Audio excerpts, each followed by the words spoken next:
Let's play a fun game. Guess who I am?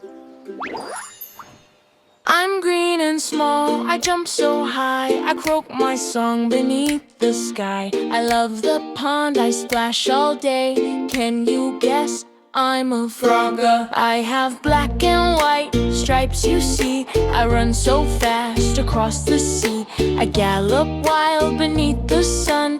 Guess my name, I'm a zebra. I've got a mane that's bold and bright. My roar is loud both day and night. I'm strong and proud, the jungle's pride. Who am I? I'm a lion. My ears are big, my trunk is long. I walk with steps both slow and strong. I love to splash in rivers wide. Who am I? I'm an elephant.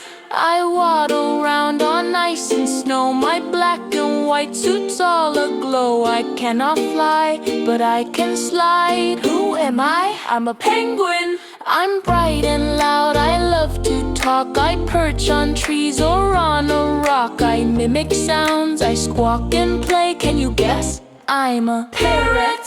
I carry my house on my back. I move along a steady track. I take my time, I never rush. Who am I? I'm a turtle. I buzz and hum the whole day long. I make sweet honey, yum, so strong. I fly from flower up to tree. Who am I? I'm a bee. You guessed so well, you're smart and bright. You knew each clue and got them right. Now clap your hands, shout loud and clear. I love animals far and near.